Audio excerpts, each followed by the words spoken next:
So, welcome back to Champagne Talk. And for this episode, we are talking about growing up in an orphanage home.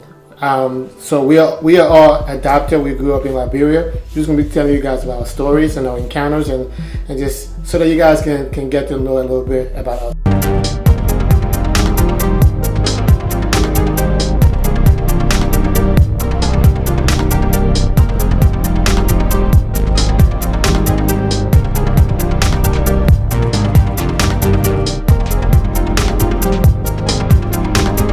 Some of the fun things you guys did growing up in the orphanage home? Man, soccer, bro, on the beach was my favorite.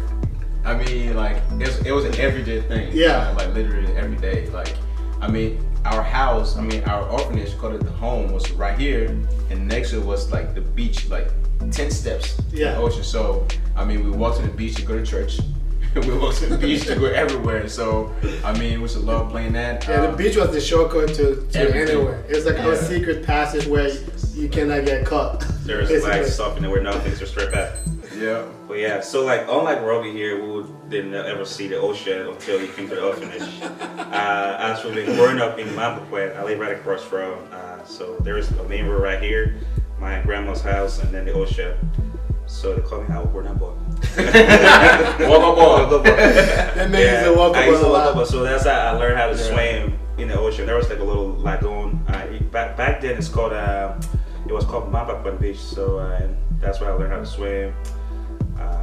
But yeah. Did you ever go to Do River? Yeah, Do River is like on the bypass. I used to live on the bypass, so my papi had a little place. Yeah, and I spent a lot of time in Do River, like over there. Yeah, I've heard a lot of stories. That's the road I've heard a lot of stories about Do River, but I don't think I've ever been.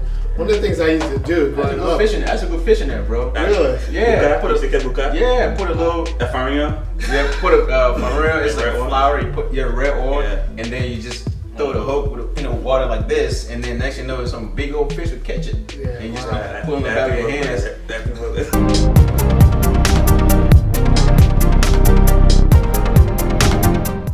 Culture related wise, I mean, Liberia as a whole, we are very family oriented. Yes. You know, that's one thing I noticed. Like, we're very oriented and very much closer. Whereas in America, you know, when you're 18 years old, your parents say, "Hey, bye bye, you gotta go." When you're 21 years old, you have to leave the house. But here in Liberia, I mean, you're a family. You stay as long as you need to.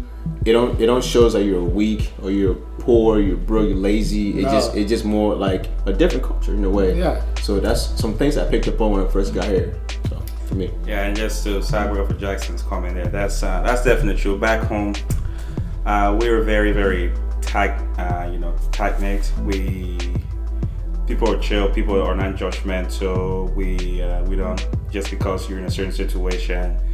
For example, like we share everything we have. Even if I didn't have much food, if somebody else, even if they want my family, I will offer them. Because we don't. We're just loving and giving. And Yeah. Absolutely. I thought it was weird that you have to call somebody when you're coming over. Yeah. Why can't you just show up? Yeah, be like, "Hey Billy, I'm coming over, man. Is it okay with your mom and dad?" Whereas like, what do? You show up. You're like, "Robbie, you home? All right, good. I'm coming in. Boom. Where's the food at?" On the house. But sometimes you will tell the church that. Tell me it's not you. So one thing I noticed here too is just like people, when it comes to being affectionate towards each other, like the perception of that, like guys holding hands, grown men holding hands back home. Here, it's like, okay, you're all together. Yeah, exactly. Yeah. Whereas back home, it's just like a common thing that we do. It's very common. We walk down the street, sometimes our arms around our best friend, our brother. That's just how it is. That's just how we show our affection. It goes more towards than the way people do here. So yeah, because we're not fake. If I like you, I like you. If I don't like you, I like you. You know, that's how we are, and we always just love each other unconditionally. And we do everything together as a team. And as a family, and as a country. So we are more united. Yeah. So we don't really think about all the crazy stuff. That's just different cultures. So we are just more affectionate and real and authentic with each other. You know? I would defer one thing you said. Go for it. You said we're united. We are united, but one thing that kills us back home too is how envious people can be. That's true. Yeah. I can So see that's that. like that's why you have all this.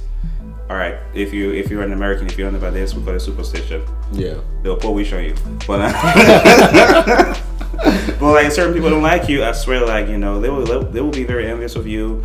Instead of like coming up and being like, okay, one-on-one, hey, this is what's up. But have they like talk it out, find common ground. But instead, they would go put some voodoo shit on you. Yeah, like, I mean, most especially if they feel like you are superior to them in some kind of way, to feel threatened. Yeah, exactly. So, and that's also again, instead of like elevating each other, that brings us down. Like we don't okay, if somebody know how to do something, if they're successful, why not be like, okay, so let me perhaps have this person be my mentor. Let me see how I can better myself. So if we could, Yeah, definitely. I mean, the phrase "the community raised me" is very true when it comes to Liberian culture, because if you go to school and you fail, you got it red on your report card. What happened? As you walk home, everybody that knows you gonna spank you until you get home, and then you get your punishment. So explain that grading system though, because if you say red, people don't understand what it means. Yeah, so this is how we do it. Like in Liberia, if you get good grades, okay, anything above 60 is in blue pen or black pen. If it's in red, that means that you failed. So when you get like 59 below. Yeah. So when you get a report card and you see below. like 59, 60, all of those will be in red, and the amount of red you got on your card, on your report card, you don't want is that. terrible. Is there amount of classes you failed? Yeah. So when we look at our card, the first thing we try to look for is do I have any red? No. If I don't have any red, I'm good. Everyone's like, it doesn't matter if I get 70. You didn't even care like what the numbers were. As long as they're like blue. within that blue range. Check blue. You're all set. Like, okay, thank God. Today I survive another spanking. But with him saying the community, it takes a community to raise, the village to raise a kid. Right? Yeah. All right. So I will say something here. When back in Liberia, at little kids' parties, right? They would have Kool-Aid, and those Kool-Aid would be spiked. Yeah. They'll have alcohol. They call it king juice. If you know that raw king juice. King juice. Yeah. So the king juice, they'll put in like as a little kid, you go to this kid's party, you don't even know. You take a drink of like the Kool-Aid, you start dancing. So one day I went to a little kid's party in my neighborhood, because I needed some food, so I went and got some popcorn, some sausage and rice, and I take a little bit of Kool-Aid. As I was going home, I started feeling funny. And I was just feeling loose. Yeah, I'm feeling loose. I'm like, I was confused. I didn't know what's going on. I mean, I didn't know what's going on. And then when I got to my house, nobody don't know this, but don't judge me, y'all. But I was cussing my grandma. She was like, Dennis, what's wrong with you? What are you cussing me for? She says, "Sleep like in crew." She says, "Sleep like Jonathan. I'm gonna blast on her teeth." That means. See, but I can't have a beat today. Dang. So I started lashing my Oma for no reason, because I drink Kool-Aid at the party, right? And then there's one police fella left behind our building. Mm-hmm. That man catch me. He put me on handcuff. Really? Yeah, he hang me on the tree. Take the switch, put my trousers down. The man finished beating me in. Alright, so that just means he spanked me real good. So was that first time having alcohol ever? Don't judge me now, man. I ain't African. There's no It's like England. It's like England. It's like England. They're not asking for your ID card. As long as you can pee, you can walk and pee, you good. Yeah. But that meant beat me good. I came back real quick to reality. Mm-hmm. Yeah, and that's kind of translate more into the culture. Exactly, culture. Everybody, like, it doesn't matter what it is. If you're misbehaving, they're going to get you penalized. But here, if somebody does that to your kid, you're going to lawsuit or something. Yeah. I mean, we have a very celebratory culture.